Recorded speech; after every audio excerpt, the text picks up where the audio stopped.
and welcome to day 10. So I will jump right into the questions. So how do you do an enema? So this is an enema bag. Okay, and it has like the tube and it has the stopper. Okay, so basically what you want to do is you want to use clean filtered water. If you don't have, you can also just boil some water and let it cool. The water should be warm, not cold. So if you boil it, like, it shouldn't burn you at all. If it's too hot, it won't stay inside of you. It'll be very uncomfortable. So warm, okay, not room temperature, warm. And you fill up the bag with all the water, and you want to use a funnel so it's easier. Then you're gonna hook the bag to somewhere higher than you. So either on the towel rack or the shower curtain rod. You can use a hanger, or you could just like hook this on.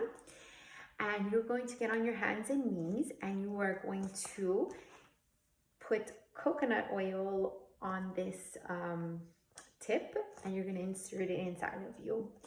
Now, make sure that the stopper is in the whole time that you're doing this, okay?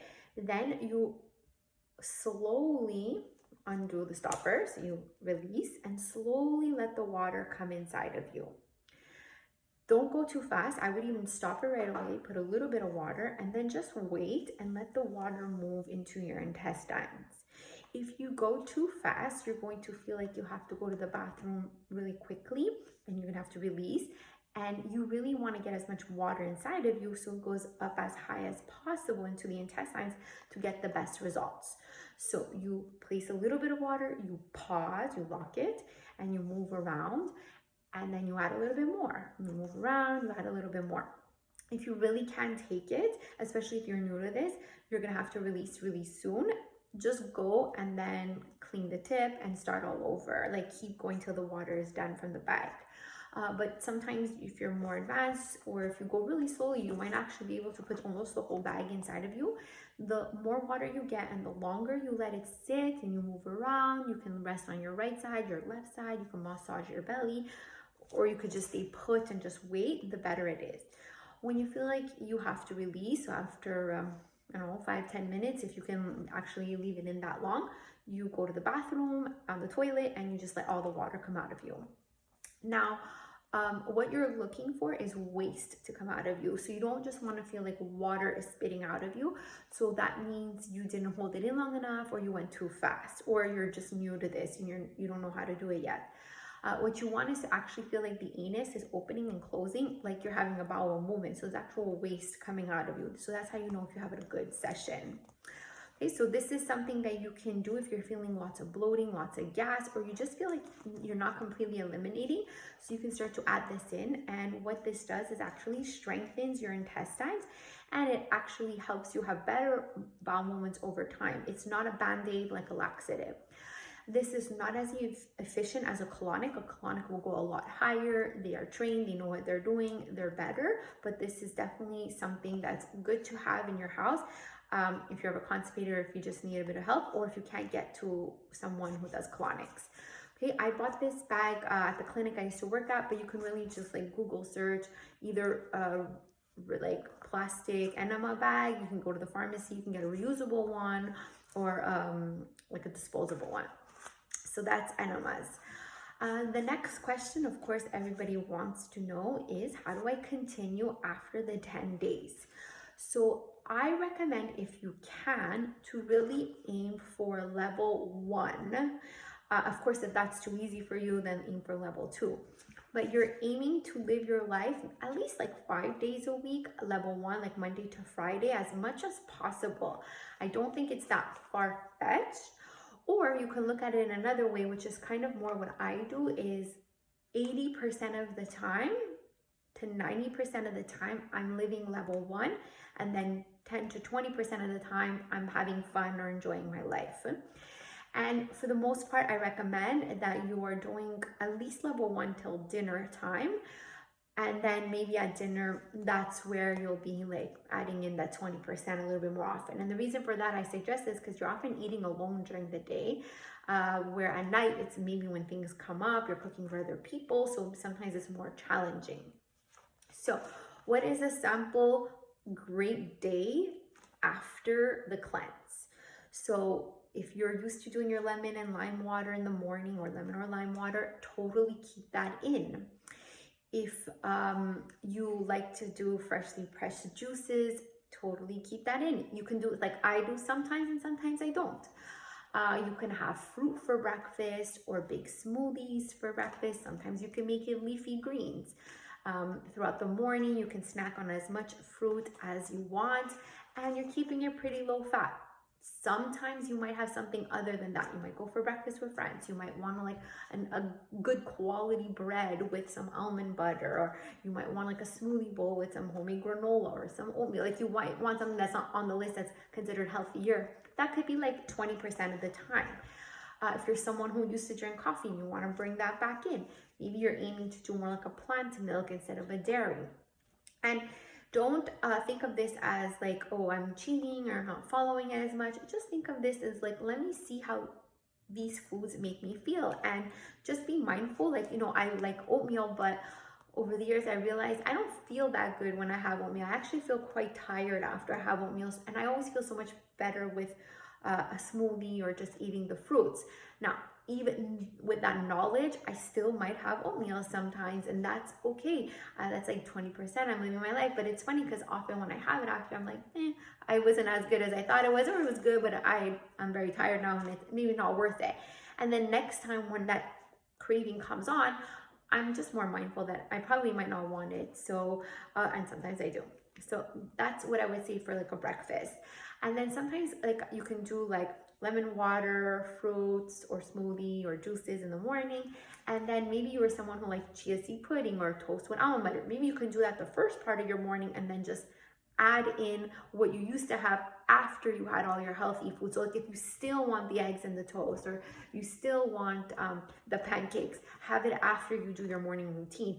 That you can do even if you go out for breakfast. You know, you can ask for a huge platter of fruit. You can ask for freshly pressed orange juice.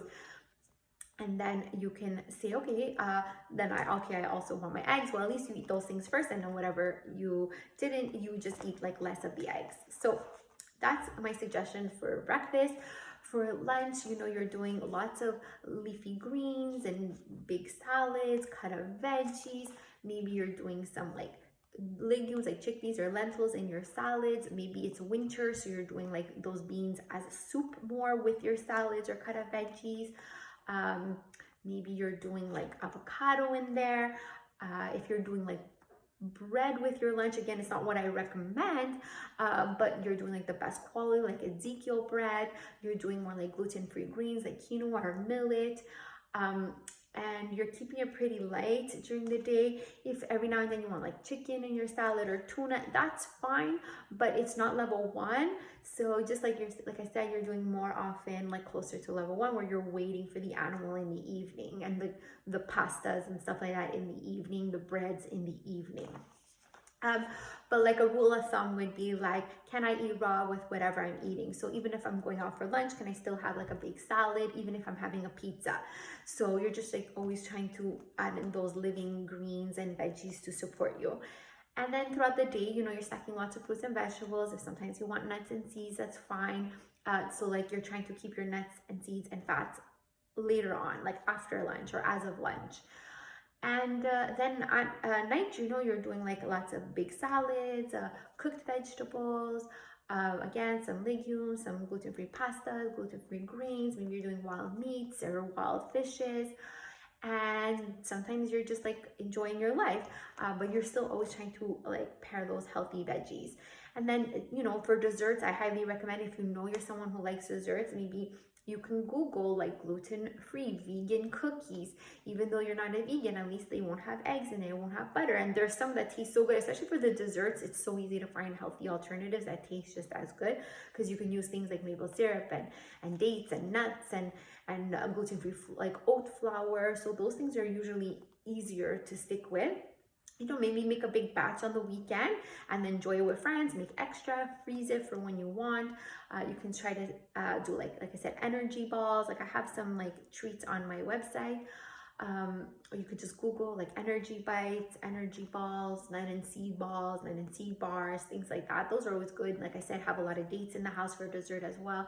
And then try to keep adding your teas. And that's pretty much it. Like that's like a great moving forward kind of cleanse. And really use this experience not as a way to judge yourself afterwards, but just to be noticing how certain foods make you feel different from when you were doing the cleanse. So maybe certain foods give, like how, like somebody said she had a bagel and she had like super low energy. And it's not about like judging ourselves or feeling bad. It's just like noticing like, oh, okay, that food gives me less energy. Coming from a place of an observer and not a judger will make it so easy for you to make better choices. So I tell myself, if I want to eat anything in the world, I can have it. But I observe, how do I feel after I have pasta at dinner time?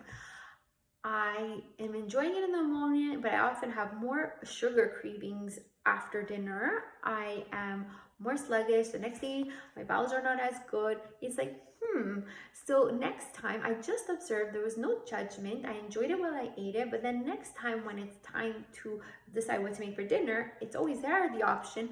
But maybe I'm saying, like, you know what, maybe not tonight. I want to have energy and I don't feel like having those cravings. I want to sleep good. So I'll choose something else. And it's not coming from a place of force. It's coming from just like an educated choice. So as I observe my body, it tells me what it wants. And I think this cleanse is really good because it helps show you how good the body can feel or what comes up. And then it just makes it easier or gives you something to compare with after as you live your everyday life. So I hope that was helpful and clear. If you were taking supplements before, I always recommend you work with a naturopath. So if you want to book a one-on-one or something, to just make sure you're taking the right supplements for you. But if you have already done that and you know those are the supplements you should be taking, then you can add them back in now that you're done the cleanse. Somebody had asked me about omega-3s. So she said, like, I know salmon has omega-3s. Is there anything else that you recommend? So omega-3 essential fatty acids are found in, besides fish, like where are the fish getting it? So for sure wild fishes, but where are the fish getting it? They're getting it from the algae. So I definitely recommend, if you bought the dals, to keep adding that in. You can add it to your smoothies. You can eat it with like avocado. It's really good in your salads just as a snack. So seaweeds, all seaweeds though, are super good for that. Chia seeds, hemp seeds, walnuts, leafy greens, especially arugula and spinach. So you want to make sure you're having those in because they have the essential fatty acids and they're very easy to digest actually. So again, another reason for the green smoothies. And yeah, so it was believed that like people need to get their omega-3s from like a fish oil or like from an animal source. But there is a specific culture, I don't remember where it is exactly in Africa, where they do not have any of this fish, and they get all their omega-3s from the plants that I just said. And they noticed that they had really, really, really high, like good quality, like omega-3 levels. And what they also noticed during the study, that it had more to do with, yes, getting some omega-3 sources in you, but not eating too much inflammatory foods. And that's the problem with that, because it doesn't allow you to convert these plant sources easily into a usable form. So you want to make sure you, again, staying away from canola oil, too much cooked oils, fried foods. Those are very inflammatory and high in omega-6s, and it makes it really hard for your body to keep or convert into omega-3. So that was the questions. Oh yeah, somebody else asked me, why is it when I eat protein that I feel very gassy? So protein is very hard for the body to digest. We don't have a strong enough stomach acid to digest it. So some people might argue that we were not meant to eat animal products. I don't know. So they say that we have a very close digestive system to primates, and primates eat 50% fruits, 46% leafy greens especially, and some vegetables, but mainly leafy greens, and 4% protein coming from insects that live on those plants. And every now and then they kill another monkey and they eat it. So 4%, if you're really thinking about it, it's like a once a week animal product. So it's very low. So if we are meant to eat it, it's really not as much as everybody is eating it. And so, yes, so it is very hard for us. We don't have the stomach acid to digest protein. And so the only way for it to really digest is by rotting and fermentating in the gut. So using bacteria that live in our gut to feed off it for us to help us digest. When those bacteria are feeding off the foods, they cause a lot of CO2 gas, which is a toxic gas for us, which causes immediately bloating. Some people might get frequent headaches, low energy. So this is how the meat has to digest. So it is a lot of work for the body. And remember, when the body is busy working to digest, it does not have a lot of energy to cleanse and to heal. And that is exactly why we took it out, a lot of it, from our diet during the cleanse. So you feel gassy when you eat meat is because you are feeling how hard it is for your body to digest. Not everyone feels the effects. And it doesn't mean that you don't feel it, that it's not doing it. It's just sometimes you don't feel it. You're not connected to that feeling, or you don't feel it in that way. What will let you know that you have a lot of rotting and fermentation is when you add a lot of raw fruits and vegetables and then you get really gassy. That is a sign that you were rotting and fermentating a lot, and maybe you didn't feel it before, or maybe you did. What is diarrhea? So somebody asked me, like, before a cleanse, during the cleanse, after a cleanse, like, what is the diarrhea all about? So diarrhea is a way of your body getting rid of a lot of acid or toxins very quickly.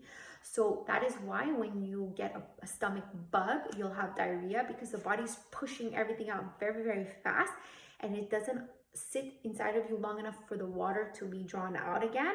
So your intestines will reabsorb water before you eliminate, and it's going so fast that it doesn't have a chance to do that. So you're getting the runs. So that's when you have like a bug. But same thing when you have a lot of acid in your body, it's so irritating that the body doesn't want to let it stay inside of it long enough to reabsorb the water. So you're getting rid of a lot of acid. So before a cleanse, it means that you're very acidic. During a cleanse, it means you are removing a lot of acids. So what do you do in that situation? A lot of alkaline foods, raw fruits, vegetables, leafy greens, green smoothies, green juices. Not so much animal, not so much bread, not so much pasta, not so much muffins and croissants and cookies. And you also want to be doing maybe like chlorophyll and aloe vera. Those are really helpful as well. So that was the questions. I don't think there was anything else. If I forgot anything, please just let me know and I will answer it.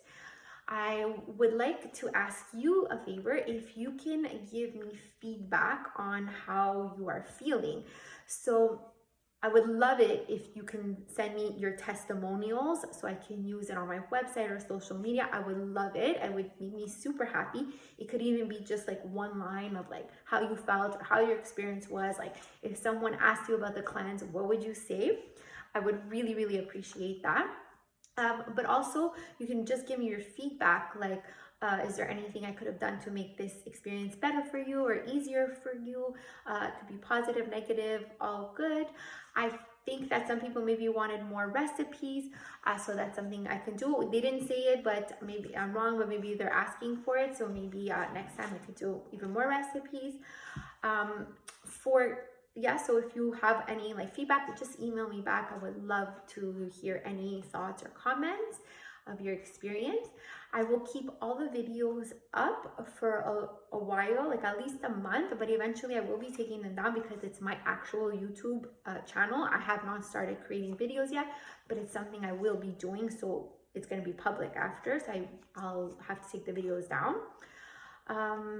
That is it. If you need more inspiration, to keep living this lifestyle, I try really hard to post a lot of recipes on Instagram and Facebook. I try really hard to share like a lot of stuff on my blog. And as soon as my little Isabella goes to daycare, I'm going to be a little bit more consistent on my email, my newsletter. So I'll be trying to share more information there and putting more recipes on my website as well. So hopefully that's helpful. So if ever you do the cleanse again, either by yourself or with me, there'll be even more recipes. But check out my website. There's a lot of recipes already. So that could help you moving forward. Okay, guys, have a great rest of the day, and I look forward to hearing your feedback. And I will be organizing other events, maybe hiking this summer as well. Like I said, a little lunch with everyone. So hopefully we see each other soon.